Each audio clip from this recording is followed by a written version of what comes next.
Je m'appelle Bella. Je suis arrivée au ranch du Moulin à Vent il y a un peu plus de 4 ans. Avant, j'ornais le parc d'un château où je me contentais d'être belle. Enfin, c'est ce qu'on exigeait de moi et j'y arrivais très bien.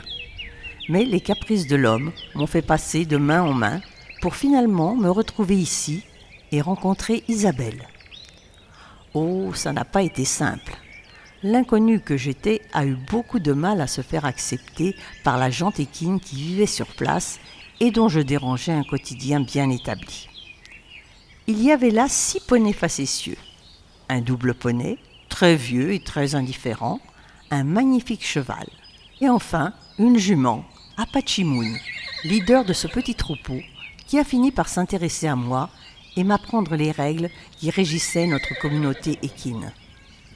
Hélas, bien trop jeune, elle est partie galoper dans les prairies du paradis des chevaux. Et c'est à elle que ce film est dédié.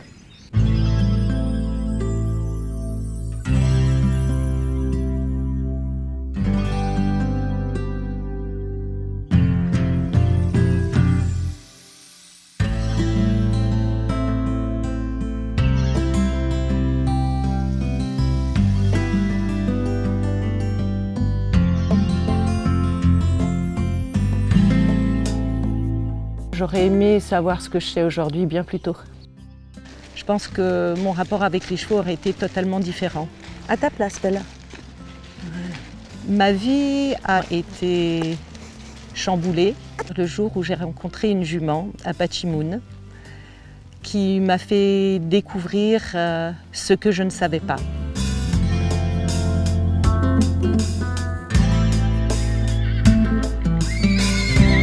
Quand je suis arrivée au Canada, je travaillais dans un centre équestre et je donnais des cours à des élèves de tout âge et j'avais en charge 1 ou 2 chevaux de façon à les faire évoluer pour qu'ils soient ensuite vendus ou utilisés pour l'école. Apache Moon a eu un très mauvais départ dans la vie. Il se trouvait qu'elle était beaucoup plus compliquée que tous les autres chevaux. Cette jument était carrément dangereuse. Elle m'a sorti de son box plusieurs fois. Elle n'était pas du tout adaptable non plus dans le monde des chevaux. Moi, c'était quelque chose qui me passionnait, c'est d'essayer de ramener à la vie ces chevaux qui finalement ont été un peu cabossés.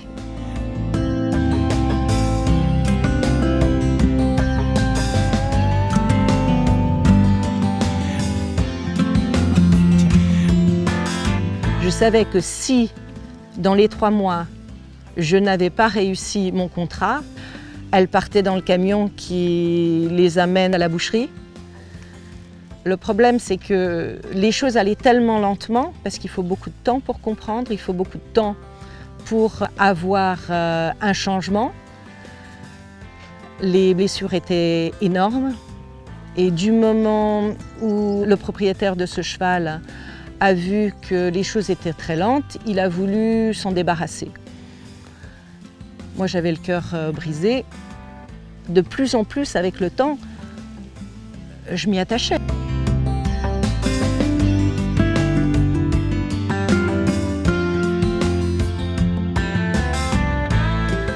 Et c'est à ce moment-là que je me suis dit, elle ne peut pas être trahie encore une fois. Donc, je l'ai rachetée tout en sachant que j'allais quitter le Canada 1 an après.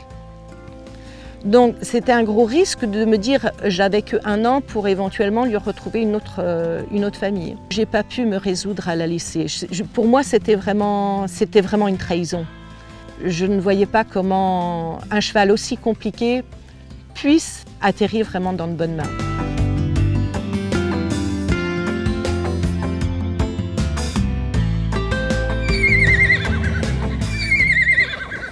Elle est allée jusqu'à New York en camion et ensuite à New York, elle a pris un avion qui me l'a déposée à Charles de Gaulle.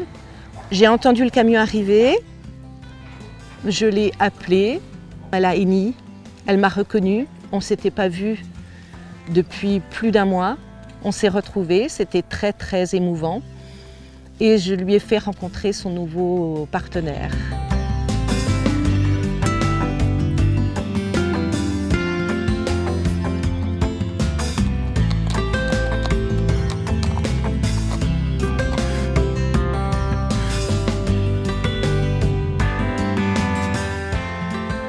Apache Moon a vécu avec moi plusieurs années à Monceau-et-Charnant. Elle est arrivée, elle avait 5 ans et elle est partie à ses 17 ans. Ça n'a pas été facile de la voir partir. J'avais envie de tout abandonner. Je m'étais dit, je peux pas continuer. Je peux pas continuer dans ce monde de chevaux sans elle. Elle était mon équilibre, elle était celle qui m'avait tout appris. Elle m'avait ouvert à un nouveau monde. C'était comme un coup de poing dans le visage, ça a été violent. Et en partant comme ça, j'avais l'impression qu'elle m'abandonnait.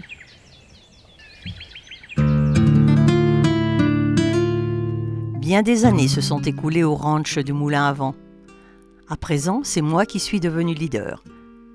Et pour le plus grand bien-être de notre petit troupeau, Isabelle n'a pas abandonné la mission qu'elle s'était fixée. Étant jeune, je faisais partie de l'équipe d'Asie du Sud-Est en complet.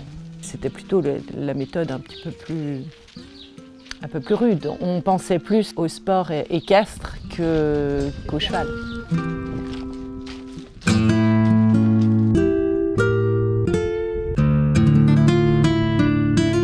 Toutes ces choses que j'ignorais et que j'ai enseignées à mes élèves, je leur aurais enseigné de dire écoute, il ne veut pas sauter l'obstacle, donc tu prends ta cravache et tu lui en mets un coup. Parce qu'on m'avait dit que c'était comme ça qu'il fallait faire. Donc, toutes les erreurs que j'avais faites dans le passé ont ressurgi. Je me suis reposé des questions. Je me suis dit, mais il y a une autre façon de faire les choses. Et c'est cette jument qui m'amène sur ce nouveau chemin. C'est bien, j'aime bien, c'est super, c'est super. Allez, on y va.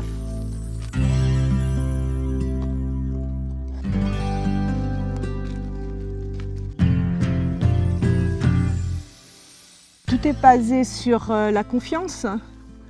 Dès qu'on a confiance mutuellement dans l'un et dans l'autre, aussi bien moi en eux et eux en moi, on arrive à trouver des choses différentes à faire tous les jours. Dans l'ancien temps, on était beaucoup plus dur avec les chevaux. Les chevaux travaillaient. Aujourd'hui, c'est plus le cas. Les chevaux, ce sont nos loisirs, notre bien-être. C'est ce qui nous retire d'être devant cet ordi ou nos téléphones. Donc, c'est un partage aujourd'hui. C'est plus un outil de travail. Et c'est là où je veux développer ça un maximum, faire de façon à ce que notre partage soit égal. Que le cheval y trouve son compte et puis que nous on y trouve notre compte aussi dans ce bien-être. Là.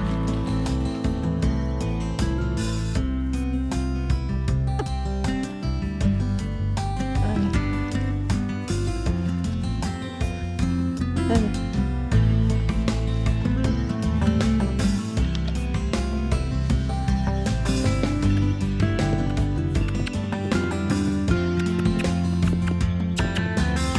Super.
ce mot éthologie, on ne l'utilise pas correctement en fait.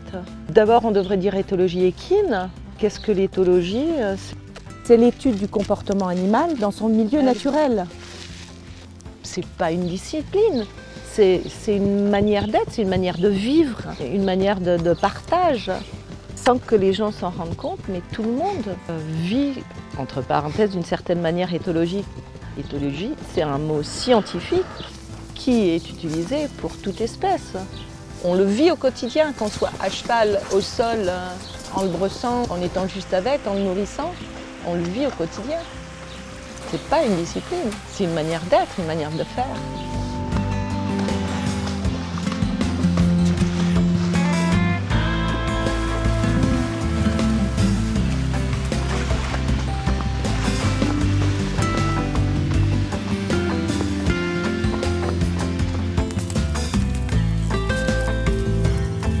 Après, il y a ce qu'on appelle les éthologues. Il me semble que les gens qui sont éthologues étudient les chevaux dans leur milieu naturel. Ils ne sont pas là pour coacher les gens dans leur approche avec les chevaux. Moi, je ne suis pas éthologue. Vous pouvez m'appeler comme vous voulez, je suis shotter, natural horsemanship, il y a toutes sortes d'appellations.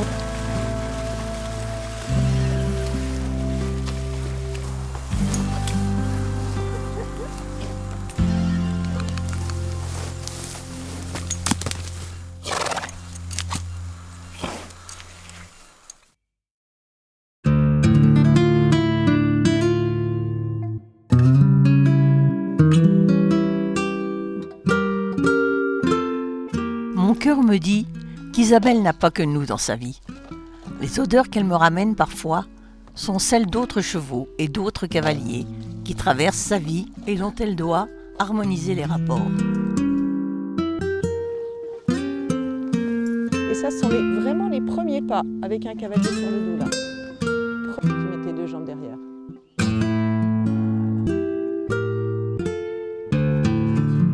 Super.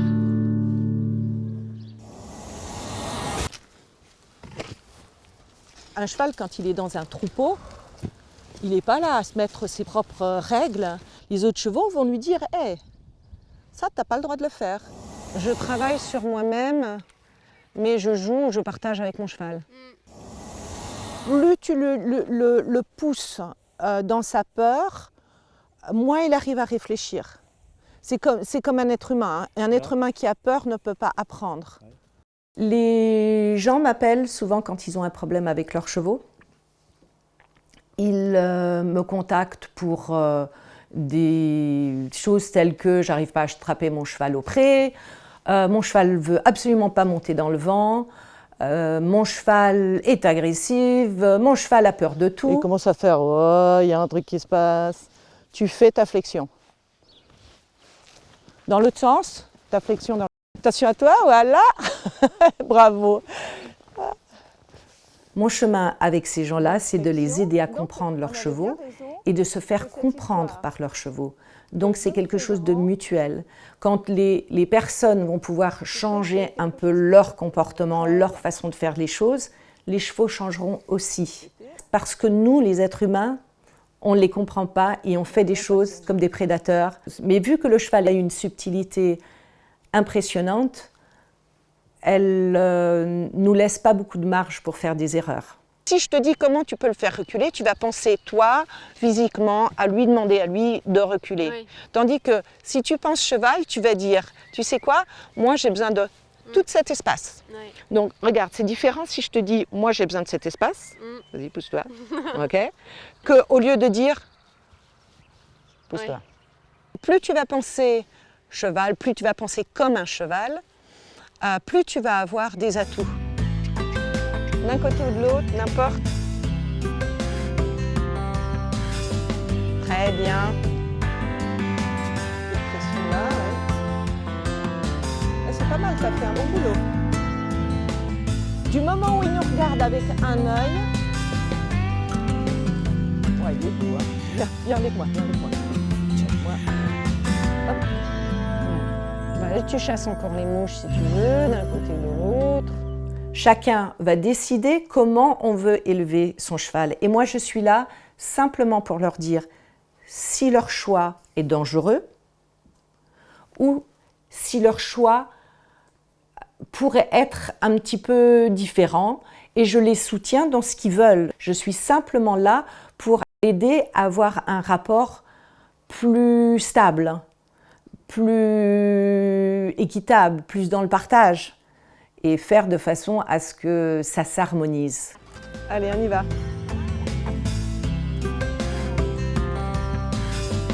On change de sens, voilà. Allez, on fait le tour.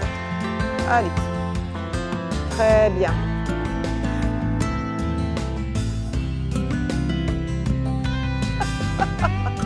Allez. Ouais.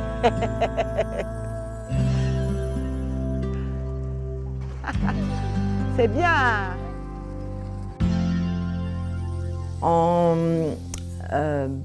parlant au propriétaire du cheval, je peux voir les problèmes que le cheval peut avoir, et en voyant le cheval, je peux savoir les problèmes que l'être humain pourrait avoir. Donc c'est juste une petite chose à régler des deux côtés, de façon à ce que la relation devienne harmonieuse.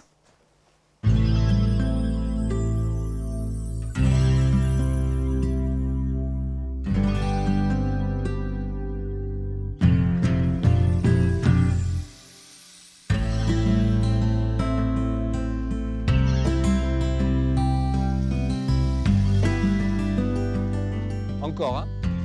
Essaye d'être dans le bon timing avant qu'elle s'arrête toute seule. Il faut parler cheval le plus possible, après on ne sera jamais des chevaux, hein. Comprendre ce qu'eux peuvent comprendre, déjà c'est la première étape. Et puis l'appliquer, alors ça veut dire que pour appliquer ça, comme on n'est pas des chevaux, il faut souvent se déprogrammer nous-mêmes de nos comportements d'humains pour mieux se reprogrammer un petit peu à leur diapason. Et ça c'est un gros travail. Eux, c'est les experts, hein, puisqu'ils n'ont que ça à lire. L'intention, le corps, donc ça c'est un gros travail sur nous, soit pour s'améliorer, soit pour déprogrammer carrément des choses. Tout ce qui nous est souvent à nous très naturel, ne l'est pas du tout pour le cheval. C'est blanc ou c'est noir le cheval, c'est pas gris. Autrement il ne comprend pas, ça met du doute chez lui et c'est pas clair. Et tu vas où? À ta place?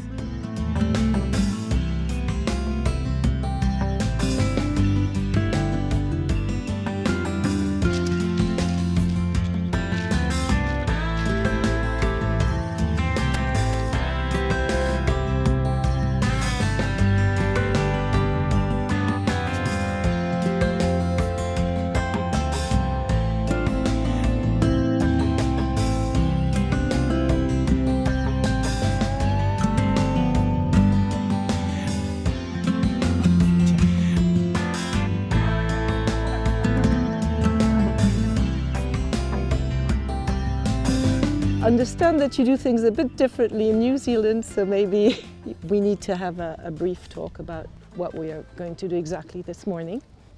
Well, of course, apart from the fact we speak a completely different language, I think the common denominator here is everywhere we go, the horses have one language. More, what should we focus on? Well, it's interesting that everybody wants the same thing, really. They want things that are intangible. You know, they want things like connection, they want the horse to have a great relationship with them, this type of thing. We're on the right track here. Liberty is certainly one of those things that will bring up all the things we need to change in order to get the horse to want to be with us.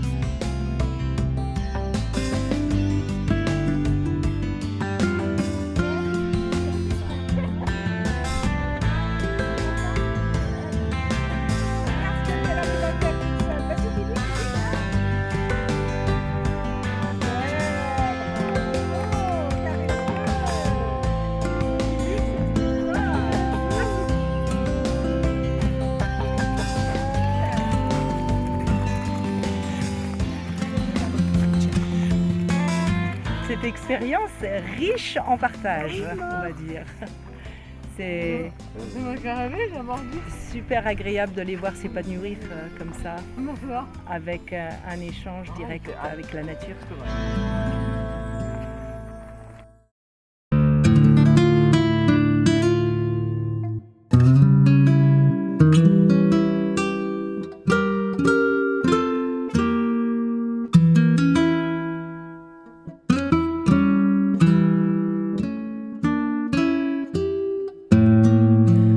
Tranquille monotonie s'installait au ranch du Moulin à Vent. Les saisons succédaient aux saisons et les années aux années. Quand soudain, une décision capitale d'Isabelle me remit au centre du jeu. J'ai pris une grande décision. J'ai décidé de faire saillir Bella. Et pourtant, je m'étais dit que j'allais arrêter de prendre d'autres chevaux parce que j'en ai suffisamment. Mais j'ai trouvé une super bonne excuse en fait. J'ai des petits-enfants qui m'ont l'air assez passionnés par les échanges qu'ils peuvent avoir avec les poneys quand ils viennent me voir. Et je me suis dit que je pouvais éventuellement rajouter un petit à ma cavalerie, l'éduquer jusqu'à ce que mes petits-enfants aient l'âge de prendre la suite. On va se promener autour de là ?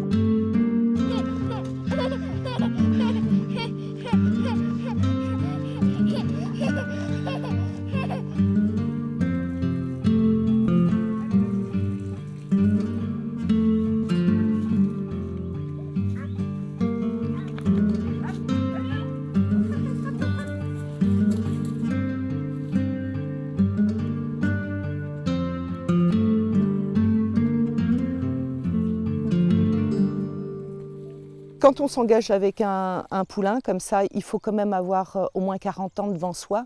C'est une décision qu'il ne faut pas prendre à la légère parce qu'il y a non seulement le temps à attendre entre 11 et 12 mois pour que le poulain naisse. Ensuite, on va avoir à peu près 3 ans dans lequel je vais faire toute l'éducation de base au sol avec tous les échanges pour qu'il puisse vivre en grande harmonie dans notre monde. Et après ces 3 ans, commence éventuellement la partie où on va commencer le pré-débourrage, le débourrage, commencer à le monter. Mais c'est vrai que le temps qu'il va falloir passer avant pour cette éducation va donner le temps à mes petits-enfants de grandir et de savoir s'ils veulent ou pas aller sur ce chemin.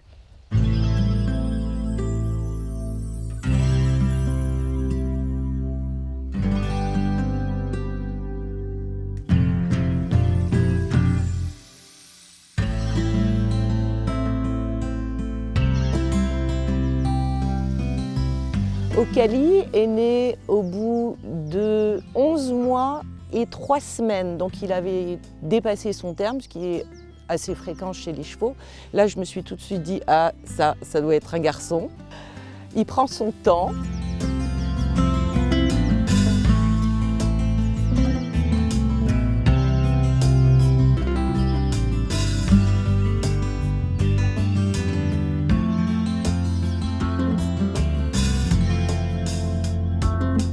Quand Bella a mis bas, j'ai fait en sorte que tous ses compagnons de pré soient autour d'elle, bien sûr avec un fil de sécurité. Et ils ont tous assisté à la naissance d'Ocali.